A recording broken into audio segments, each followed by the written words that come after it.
Eclesiastés, capítulo 5. El día de hoy, mientras pensaba, le pedía al Señor palabras para la reunión de hoy. Dentro de mí sabía que por ser año nuevo seguramente íbamos a hacer poco. Yo estoy acostumbrado a preparar las enseñanzas de una forma distinta. Yo las preparo con bastante tiempo de anticipación y habrán visto en las reuniones de día domingo que trato de analizarlo versículo a versículo. Y el Señor, bueno, trajo a mi mente un tema que la verdad que al prepararlo, al mismo tiempo me daba paz. Yo, una cosa muy común que tengo, que es que hasta que no empiezo un tema y lo termino, no estoy tranquilo, porque quiero que la enseñanza quede lo mejor posible y lo más entendible posible. Ya después si lo logro, no sé, dependerá de ustedes, me dirán ustedes. Pero que intento que el tema quede bien explicado, lo intento. Y el día de hoy, la verdad que no había podido los días anteriores preparar el tema y el Señor, necesito que me ayude, realmente estaba orando, además muy cansado físicamente por todo esto, bueno, de las fiestas, del trabajo, todo. Y el Señor me trajo un tema que me dio paz realmente, ¿no? Que cada tanto Él lo vuelve a traer a mi mente y me vuelve a dar paz. Eclesiastés capítulo 5.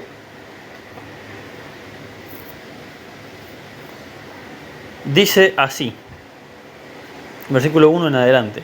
¿Lo tienen? Sí. Cuando fueres a la casa de Dios, guarda tu pie y acércate más para oír que para ofrecer el sacrificio de los necios, porque no saben que hacen mal. No te des prisa con tu boca, ni tu corazón se apresure a proferir palabra delante de Dios, porque Dios está en el cielo y tú sobre la tierra, por tanto, sean pocas tus palabras. Amén. Un tema con respecto obviamente al tema de la madurez espiritual es, perdón, estoy buscando esto para mayor comodidad. Ahora sí, porque así el micrófono queda apuntando hacia mí. Un tema con respecto al tema de la madurez espiritual es cómo afrontamos la vida cristiana, cada uno de nosotros. Y en la semana pasada el pastor nos pidió a cada uno que lleváramos desarrollado brevemente un versículo, ¿no? Y a nosotros con mi esposa nos tocó este pasaje que dice: cuando era niño, pensaba como niño, juzgaba como niño, ¿no? Pero cuando dice, cuando ya fui hombre, dejé las cosas de niño. Y esto se lo hice, obviamente, a la iglesia de Corinto, quienes estaban teniendo actitudes verdaderamente inmaduras, ¿no? Diciéndoles que todas estas cosas que ellos vivían como un supuesto avivamiento, en realidad son las primicias del Evangelio, cuando recién estás empezando en el camino del Señor, pero que llega un punto que tenés que madurar. Llega un punto donde no puede ser todo que la alabanza esté fuerte y sentir emociones. No puede ser todo, en el caso de las iglesias pentecostales se da mucho el hablar en lenguas. Los hermanos corintios estaban yendo muy por ese lado. Todo era hablar en lenguas, ella se estaba volviendo un desorden. Y Pablo les dice, eso es parte de ser un infante, un inmaduro todavía espiritualmente. Es hora de que se vuelvan hombres y mujeres de Dios, ¿no?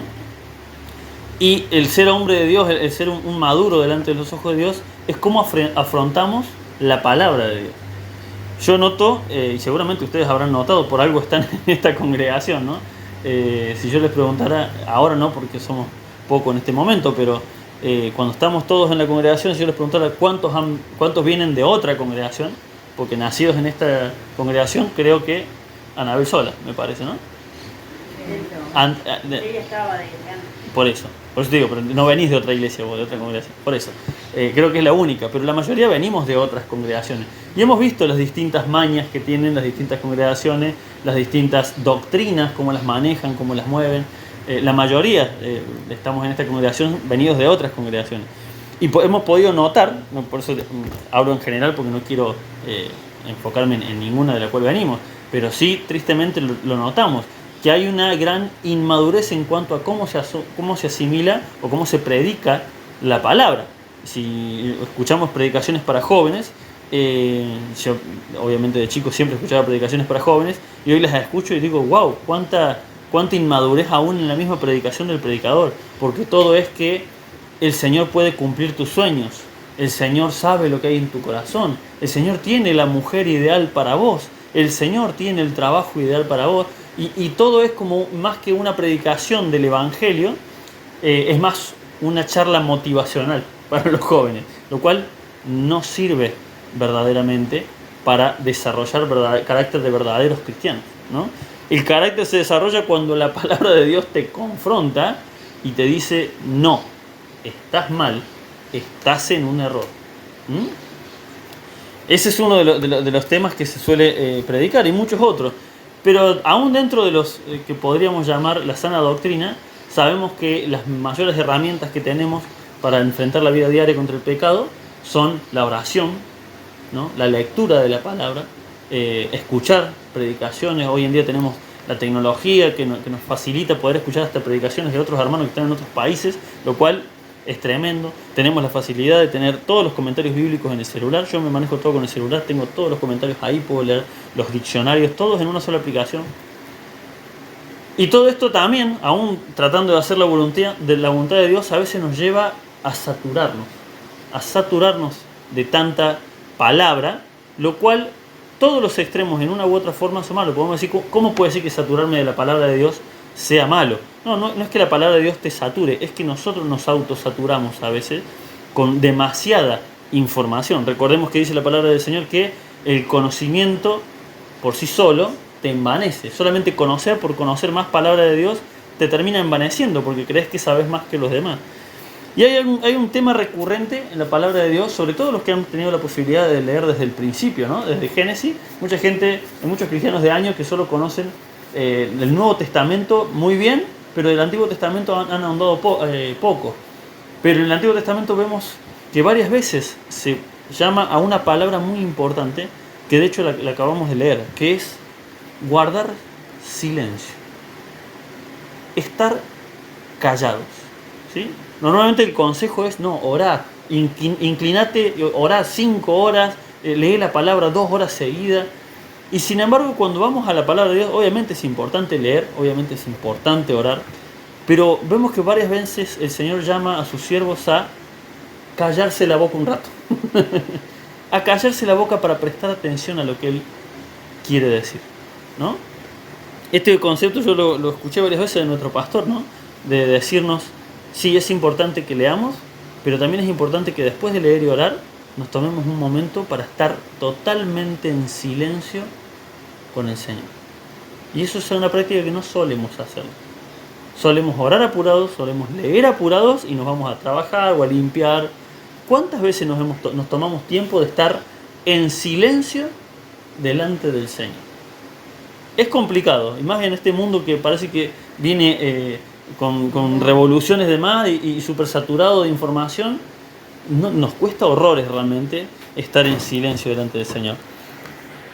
Dice el pasaje que acabamos de leer, dice, cuando fueres a la casa de Dios, guarda tu pie y acércate más para oír que para ofrecer el sacrificio de los necios.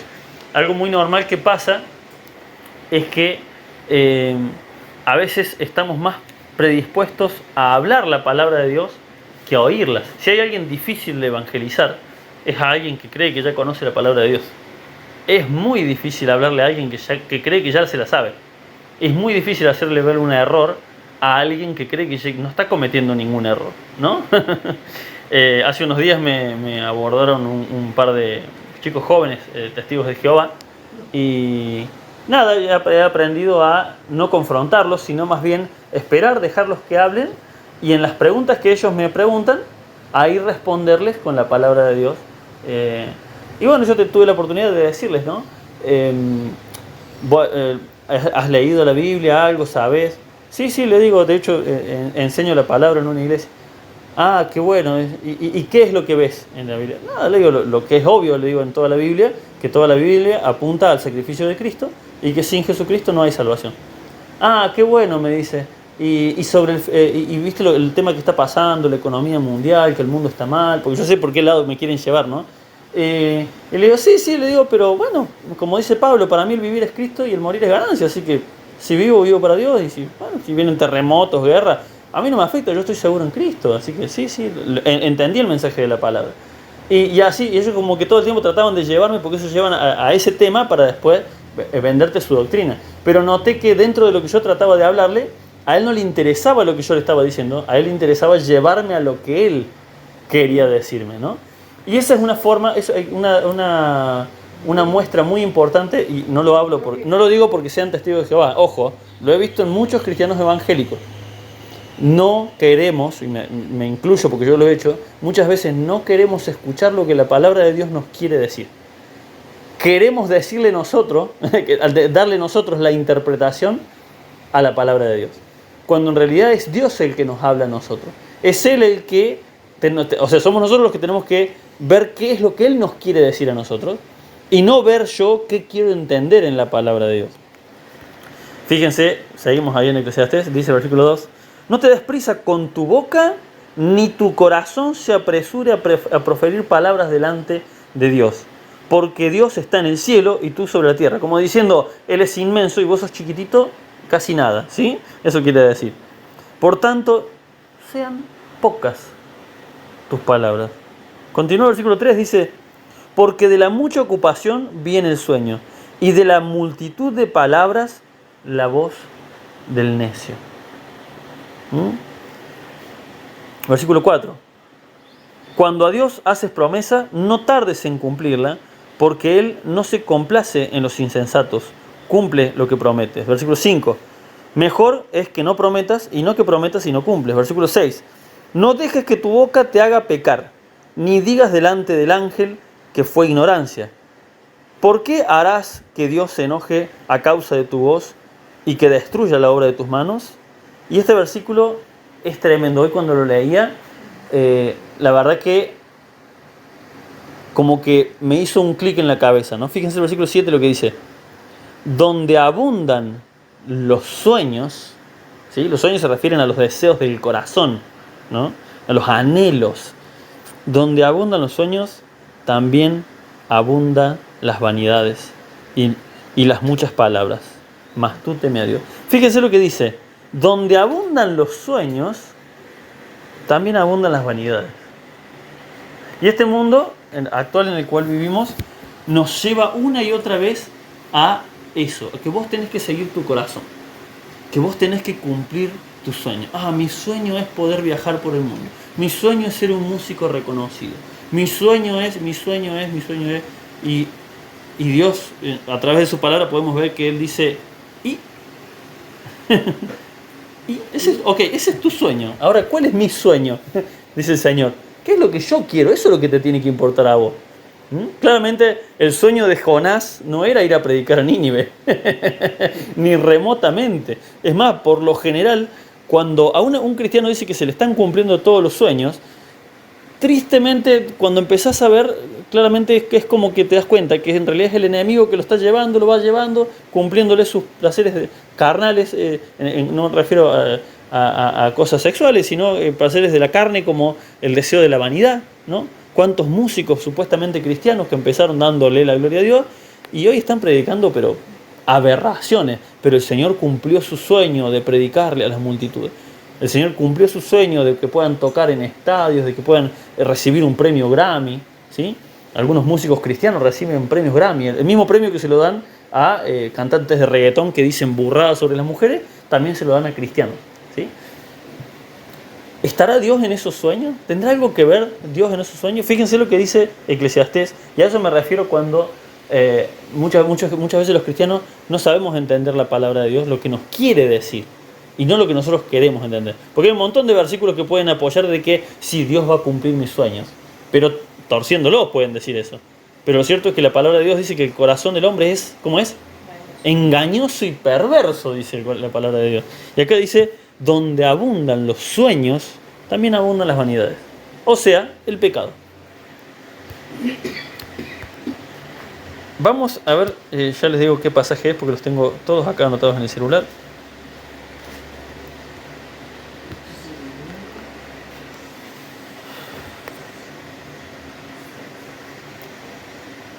Aquí está.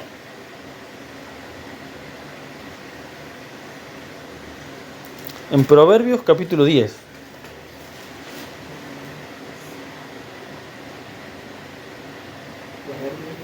Capítulo 10.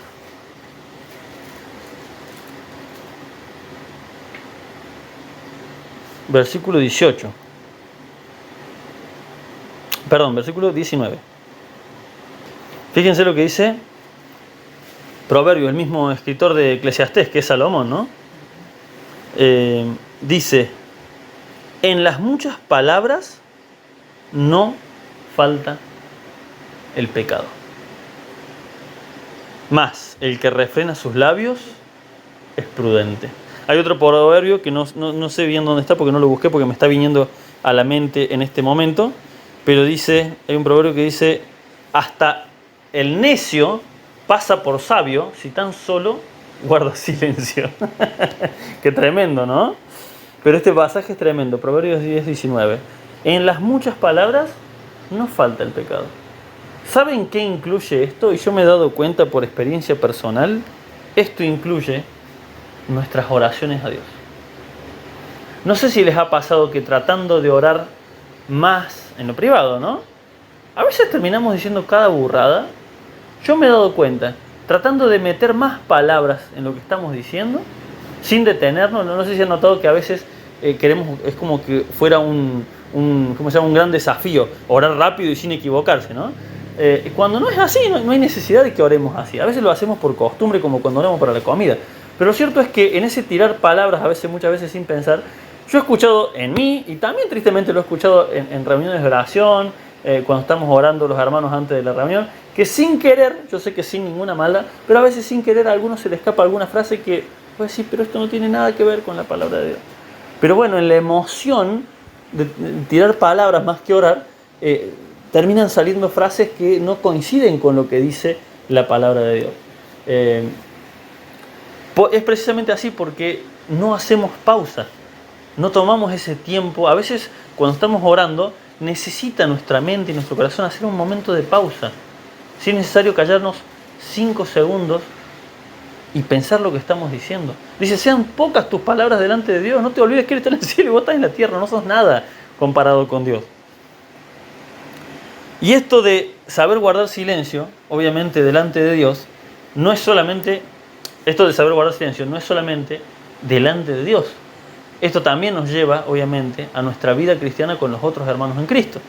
Hay un pasaje que yo di hace poco, no sé si lo quieren buscar, está en 2 de Samuel, capítulo 16, pero... 2 de Samuel, sí. 2 de Samuel, capítulo 16. No lo vamos a leer todo, pero bueno, ya lo hemos dado hace poco a esta historia, que es muy bella realmente, que es la historia cuando el hijo del rey David, Absalom, le quiere usurpar el reino y David tiene que huir, ¿no? Y en esta huida dice que se le apareció uno de los familiares de Saúl, el rey Saúl. Y le empieza a gritar cosas horribles. Dice, se los leo yo rápidamente. 2 Samuel 16:5 dice, y vino el rey David hasta Bahurim, y aquí salía uno de la familia de la casa de Saúl, el cual se llamaba Simei, hijo de Gera, y salía maldiciendo, esto quiere decir gritándole insultos, y arrojando piedras contra David y contra todos los siervos del rey David. Y todo el pueblo y todos los hombres valientes estaban a su derecha y a su izquierda. Y decía Simei maldiciendo, fuera, fuera, hombre sanguinario y perverso. Nada que ver. Si hay algo que David no era esto. Todo lo contrario, él después de que termina la guerra, después de que obviamente Saúl cae por su propia mano, ¿no? Ni siquiera David colaboró en ninguna manera para que muriera Saúl. Pero fíjense lo que es el famoso teléfono descompuesto. Vaya a saber qué información le llegó a este hombre que le tenía odio, le tenía bronca, porque según él había matado a Saúl. Y David, lejos de justificarse, de tratar de explicarle que estaba equivocado, nada, fíjense, dice, fuera, fuera, hombre sanguinario y perverso, versículo 8. Jehová te ha dado el pago de toda la sangre de la casa de Saúl, en lugar del cual tú has reinado, y Jehová ha entregado el reino en mano de tu hijo Absalón, y hete aquí, sorprendido en tu maldad, porque eres hombre sanguinario. Nada que ver. Claramente este hombre tenía una información errónea sobre el rey David, pero en su corazón esto que él estaba haciendo era algún tipo de justicia. Estaba contento por lo que le estaba pasando a David y según él era justicia divina contra David, ¿no? Dice, recordemos que él era el rey David. Tenía todo el poder para mandar a sus súbditos a matarlo y que se calle la boca. ¿Y quién le iba a decir algo? Estaba tirándole piedras al rey, no es cualquier cosa. Versículo 9 dice, entonces Abisai, hijo de Sarbia, dijo al rey, ¿por qué maldice este perro muerto a mi señor el rey? Te ruego que me dejes pasar y le quitaré la cabeza. Y el rey respondió, ¿qué tengo yo con vosotros, hijos de Sarbia? Si él así maldice, es porque Jehová le ha dicho que maldiga a David. Ya hemos explicado esto en otra enseñanza, lo hemos explicado de que esto no quiere decir que Dios lo mandó a este hombre, sino que se refería a que Dios lo permitió por algo, ¿no? ¿Quién pues le dirá, a Dios se refiere, ¿no? ¿Quién pues le dirá, por qué lo haces así?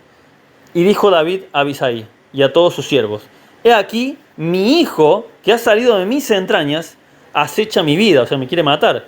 ¿Cuánto más ahora un hijo de Benjamín? Dejadle que maldiga, pues Jehová se lo ha dicho. Quizá mirará Jehová mi aflicción y me dará Jehová bien por sus maldiciones de hoy. ¡Wow!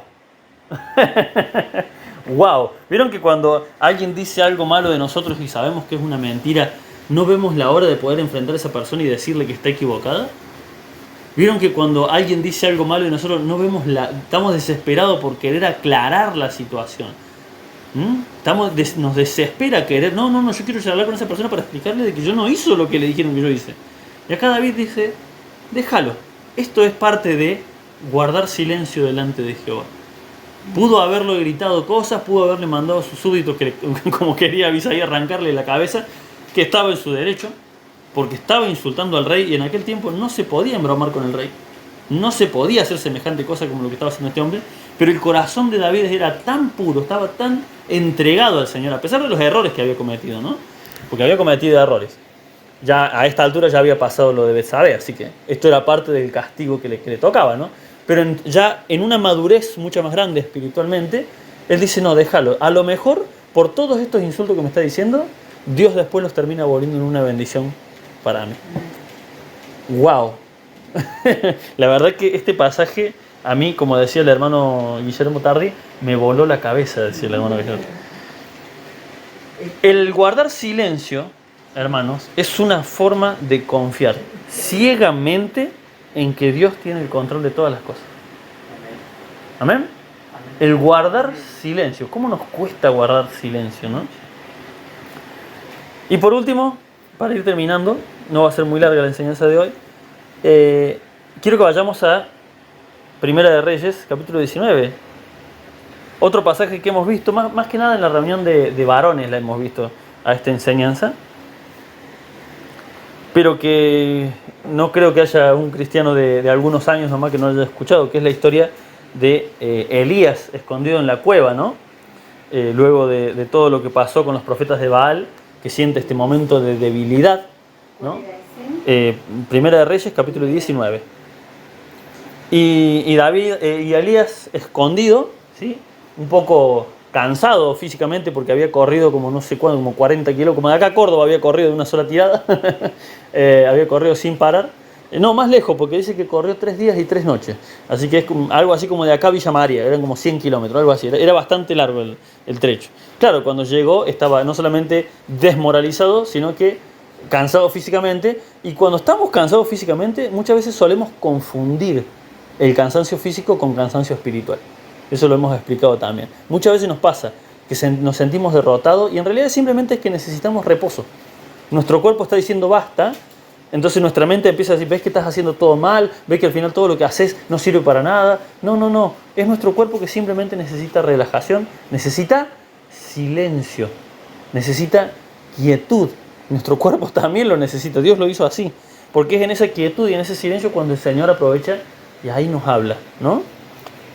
Dice el versículo, 1 Reyes 19, versículo 11, dice... ¿19? 19, sí, 1 Reyes 19, versículo 11. Sí, versículo 11.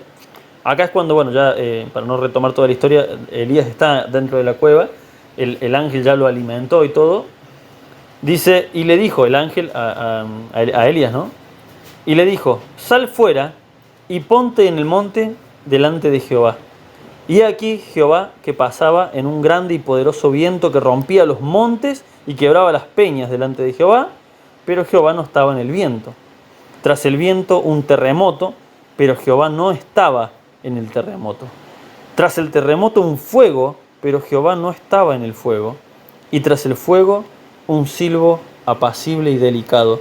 Y cuando lo oyó Elías, cubrió su rostro con su manto y salió y se puso a la puerta de la cueva. Y he aquí vino a él una voz diciendo, ¿qué haces aquí, Elías?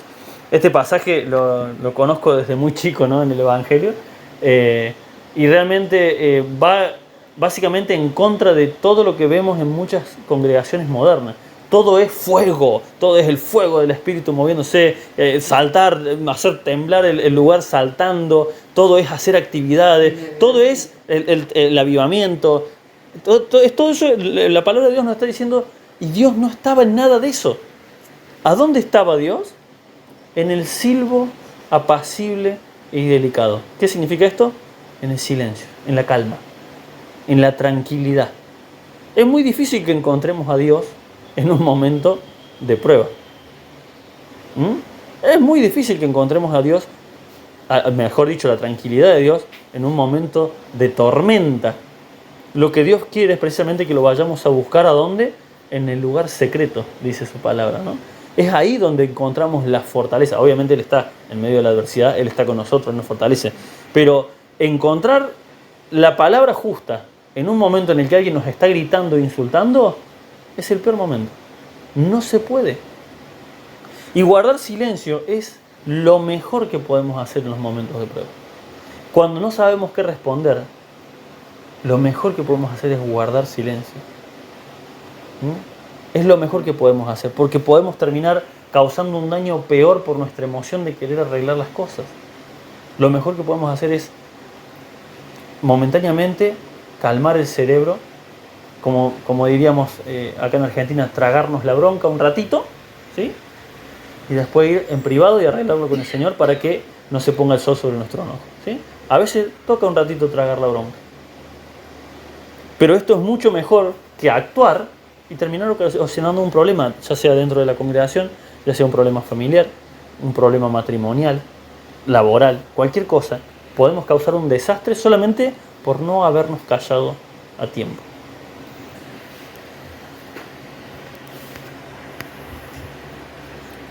Dame un segundito que quería ver, yo tenía otro pasaje aquí. Para terminar vamos al Salmo 37.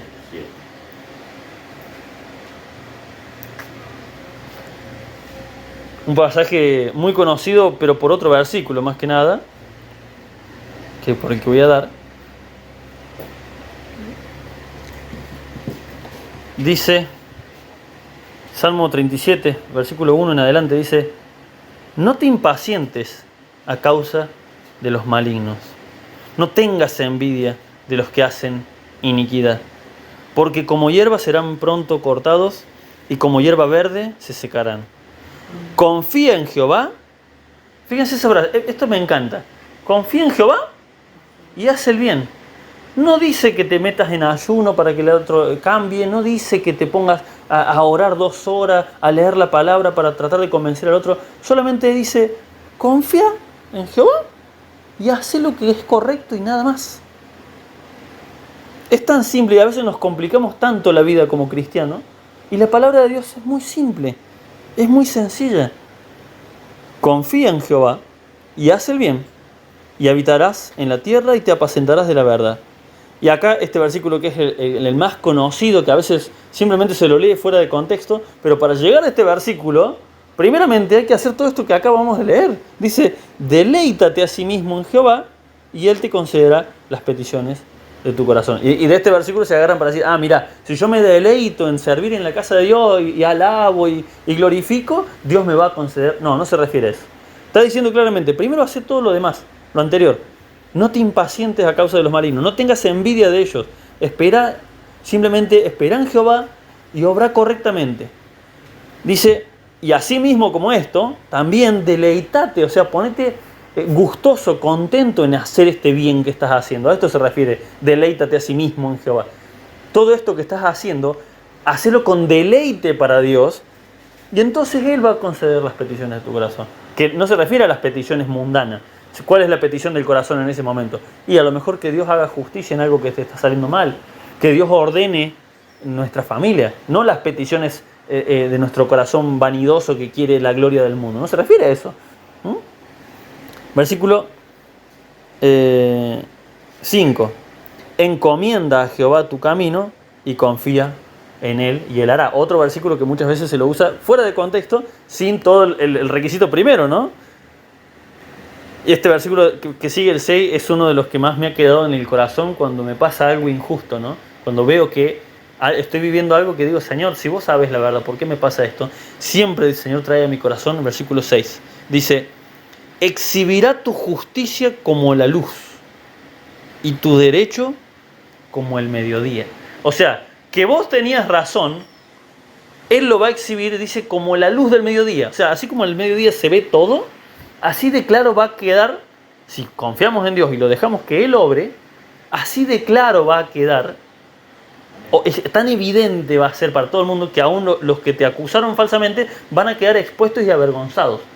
Y no vas a tener que mover un pelo. Lo único que tenés que hacer es silencio, esperar y confiar en Jehová.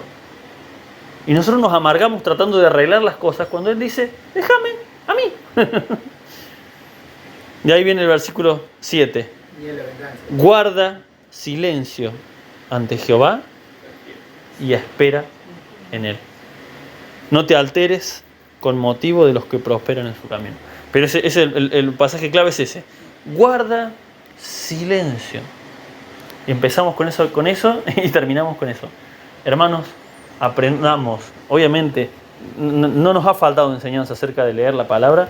No nos ha faltado enseñanza acerca de madurar. No nos ha faltado palabra acerca de la oración, de la alabanza, de la adoración. Acerca también, un tema que no es muy recurrente, pero también el tema de la ofrenda. El tema, todo lo que tenga que ver con la iglesia, los ministerios. No nos ha faltado palabra. Ahora lo que necesitamos aprender es a parar un poquito, a guardar silencio, a esperar. Todo esto que hemos aprendido en todos estos años, todo este tiempo, los que están más tiempo, menos tiempo, y todo lo que vamos a seguir aprendiendo, todo esto solamente nos sirve si aprendemos a confiar en el Señor y a esperar. Como dice ahí, guarda silencio y espera. Dice, y Él hará. No dice vos hacé. Y Él hará. Eso hace y es parte de la madurez espiritual. Porque el inmaduro espiritual lo primero que quiere hacer es arreglar las cosas por su cuenta. Pero cuando vamos agarrando madurez espiritual, y no es que yo sea el más maduro del mundo, porque también tengo las mías, todavía, y todavía me falta mucho, pero veo el maico de... ¿Vieron cuando dice la palabra de Dios que ahora en Cristo somos... ¿Qué somos? Sí, otra cosa, somos nuevas criaturas. ¿Por qué somos nuevas criaturas? Y porque yo veo al Maico de antes y digo, ay, qué horror, yo no soy ese. Yo veo al Maico de cuando empezó en el camino del Señor y me acuerdo de las cosas que decía, me acuerdo de las cosas que pensaba y siento vergüenza de mí mismo. Quisiera que ese Maico quedara borrado de la historia, porque yo no soy ese Maico. Soy nueva criatura. Y a medida que más vaya avanzando, seguramente dentro de muchos años, si es que maduro, si es que sigo adelante, obviamente si nos estancamos no nos vamos a dar cuenta nunca que somos inmaduros, pero si vamos avanzando, dentro de 10, 15 años, voy a ver al Maico del 2024 y voy a decir, ay, qué horror, y yo dije eso en el púlpito, no sé qué, pero en algún momento voy a entender otras cosas que me faltaba madurez en este momento. Ese es el proceso del cristiano maduro, ir viendo hacia atrás y ir viendo de que efectivamente antes era peor y ahora cada día soy un poquito más digno de la gloria de Dios. ¿Amén?